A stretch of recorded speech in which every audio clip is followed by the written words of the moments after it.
Hello, welcome to CivilNet. My guests today from Australia are Vache Kahramanian and Kaylar Michaelian. Gentlemen, welcome to CivilNet. Thank you for having us. Thank you. It's a pleasure. It's a pleasure always when we have guests from Australia, which isn't too often. Australia, I think, suffers from geographic, I don't know what the word is, distance, perhaps. Vache, you are the executive director of the Armenian National Committee of Australia. And Kaylar, you are the chairman of Armenia Media Inc, which we heard about here in Armenia. Good to know. We're a news organization. We're supposed to know these things, hopefully.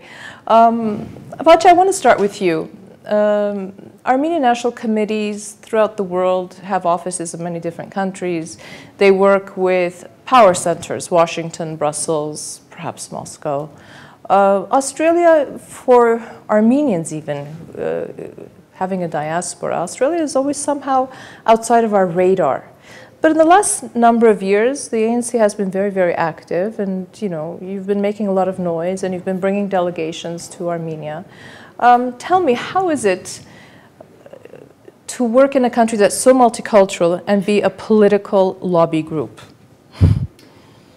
It's a good question, and at times quite difficult and quite easy.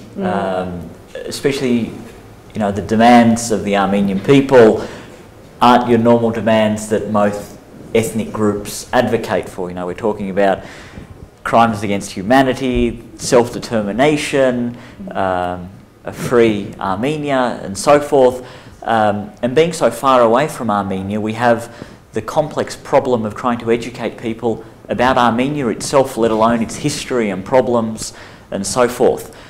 So we've gone through a huge transition, especially over the last 5 to 6 years, where we've been able to educate not only members of parliament, senators, but also everyday Australians about where Armenia is, its rich history, and also the Armenian genocide, Artsakh, Javakh, and a whole host of other issues. How many Armenians are there today in Australia? We estimate there's about 50,000 in Australia. The great difficulty we have is with our federal census, which occurs every 4 years. And we don't have a specific box to tick Armenian as ethnicity. So it's left to an individual to write Armenian as a language. Correct, if they chose to, language spoken at home or religion. And of course, a lot of people don't want to give a lot of attention to the census because it's a headache, and as a result we've struggled. Having said that, we've put a formal submission into the government late last year for the upcoming 2016 census to actually have Armenian listed as an ethnicity, which will be a great advantage to our community there. Yeah, I bet. I want to talk about Armenia Media Inc. Tell me, what is its objective? What do you encompass? What is the role that you play today in Australia? Well, it's a new idea. Only recently we've launched it. We haven't launched it officially. We will do that on the 4th of May. Of this May? Of this May, okay. Yes. The reality is that in Australia we have had media in place for quite a while. Armenian media? Armenian media we're speaking about. And we've had the Armenia magazine, which used to be a weekly. It has fluctuated between monthly, now fortnightly. And as we all would appreciate, readership now is declining. People aren't reading it in the format on paper. One of our young, very active community members who's involved within the community came up with this idea that we should be looking at preparing a package, a media package, and presenting that to the community in Australia. I've always been very passionate about the media in Australia, the Armenian media. Been involved in the radio and in the newspaper for a long, long time. Recently, not as active as I had been before, but all along the way. And when Haik approached me about this particular issue, we sat together and looked at how we could do this. And we've come up with a formula that are absolutely confident is going to work very well. So the magazine is going to be kept, and it's going to have a new format with greater attention to detail in presenting points of view and also in presenting educational material. It's not going to concentrate on media because it's going to be a monthly, and it loses, of course, it loses its impact as far as news is concerned. The next element we're going to be looking at is we are looking at continuing a radio program that we currently have, which is a 2-hour radio program, which is broadcast by a local radio station. In which city? In Sydney. The range of that particular broadcast is fairly limited. It's a local radio station. We are looking at the possibility of transmitting that via the net as well to try and gain a wider audience. The third element we have considered is Armenia TV, and that's where you come in. Oh, okay. Yes, ＳիվիլНեթ TV comes in. We've looked at the model that you have, and we're very impressed by it, and we're looking at basically duplicating what you have. But we've got an additional element to it. In Australia, we do have opportunities to broadcast via television stations. Sure. And we do have a multicultural television station, which has now added a number of channels to it. So our aim is to bring up our programs to a level that we can present it to the government. It's a government-run TV station. So the aim is to bring it up to that level and then start broadcasting so everyone is able to access it. The fourth element that we already have is called Armenia Online, which is an online version of our newspaper, but much more immediate, of course. We're looking at revamping that and bringing it up to a much higher level. And the fifth element is a new element which we've added, which is the app, the Armenia Media app, which is considering that virtually everyone nowadays walks around with an iPad or a Samsung tablet or their mobiles. So we felt that that's a very, very fertile market for us. So this is the aim, to bring it all into a package and to do it on a weekly basis. It's ambitious and impressive, and I would imagine very challenging because, if I'm not mistaken, most Armenian communities around the world operate on volunteer basis and commitment and dedication, and to maintain professionalism oftentimes is difficult. So, sure. But it's good that you bring in all, it's a multimedia approach, which is, I guess, the way to go these days. Well, you have to be, otherwise I don't think we are going to reach all elements of the market. Yeah. Vache Kaylar mentioned something about multiculturalism, and Australia is one of those countries that really promote multiculturalism, and they present avenues for multicultural groups to be able to maintain their culture and their identity, whether it's through media or any other means. Again, I want to return to the fact of you being a lobby group and talking about, first of all, just educating the Australian public about Armenian issues. But you're also part of a wider global network of ANC, and I'm sure that you cooperate with other ANC offices around the world. From the Armenian perspective, from the viewpoint of Armenia, is the ANC today looking at its agenda? Is it placing emphasis on only the Armenian genocide in Artsakh, or is there a more sort of readiness to look at other Armenian issues, global issues, issues of Armenia's sovereignty, independence?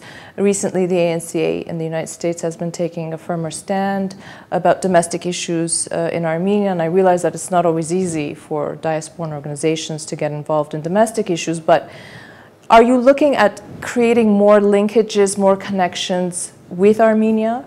Correct, we definitely are. ANCs around the world a lot of times are reactive to the issues of the day, but there is a huge element of proactiveness. And the proactive parts come in terms of how do we help Armenia as a nation, how do we strengthen Armenia, how do we promote Armenia on international stage. You know, the last few days we've been visiting some of our historical monuments around Armenia, and very often we've seen tourists from the Philippines, from Iran, to the extent we saw one young guy cycling from London to Beijing. It's incredible. And in order to be able to increase the number of tourists, which plays a vital role to Armenia's economy, that involves education, marketing of Armenia. Right, branding it, branding marketing it, right. As a tourist destination. So unfortunately a lot of people have viewed the work of ANC as purely only on Armenian genocide, but if we really look at what's on the table today, and if I speak from an Australian angle, the current issue of the day is Kesab in Syria, and calling on the Australian government to act on that crisis. I went to your website actually, and I saw that you had issued a statement or a call to the Australian government. Correct. And now we're working with our elected officials in Australia to press the Australian government on this issue. We're working and trying to secure humanitarian aid for Armenians that have fled Syria and arrived in Armenia to reduce the burden on the Armenian government.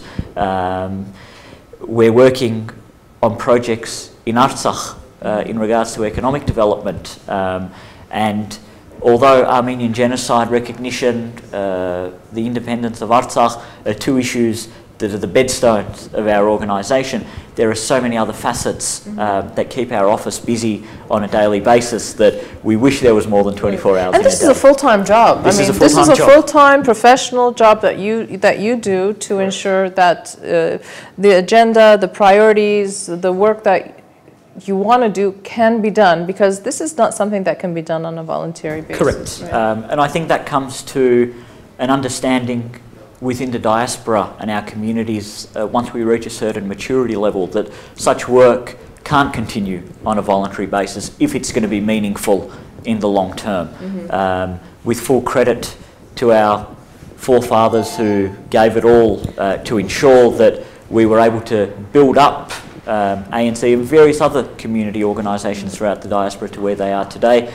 There's come a point where we need that full-time involvement on a daily basis, and I think the results have spoken for themselves. Yeah, very good. Kaylar, what brings the both of you to Armenia these days? We are here at the invitation of the ARF in Armenia. We are here to speak with our colleagues from all over the world who have also come to Armenia. We've recently returned from a meeting, a 3-day meeting in Artsakh, where issues which Vache alluded to were discussed in depth. The aim was to get to know each other first and foremost as people working for the cause and working in the same direction. It helps, it really does help when you do come across and meet people face to face. I know today we've got Skype and all sorts of things, but I think that pressing of the flesh and talking to each other adds another dimension. And the aim was for us, in my capacity as the person responsible for the media, for the newly formed media group in Australia, was to meet with similar people in similar positions within the ARF network, and it has been extremely useful. The aim was also to discuss the issues facing Artsakh in particular, but also Armenia, and to see how we as an organization can really harness the resources at our disposal to streamline things, to maximize the impact we have, and to ultimately help alleviate the great difficulties that we know our people in Artsakh and in Armenia are today, is part of their daily lives, basically. Yeah, it's commendable. Vache, as a result of your meetings, as a result of your trip, I think you are both leaving tomorrow to head back to Australia, long flight. Yep. Are there things you will be taking away from this meeting that you will be able to apply in the work that you're doing in Australia? Most definitely. As Kaylar touched on, being here on the ground in Armenia really adds a different element. Our distance is so great, the opportunity to be able to come to Armenia from Australia and actually to be here on the ground and to understand the issues, to see them with your own eyes rather than through a news report or through a press release, makes the dynamic very different.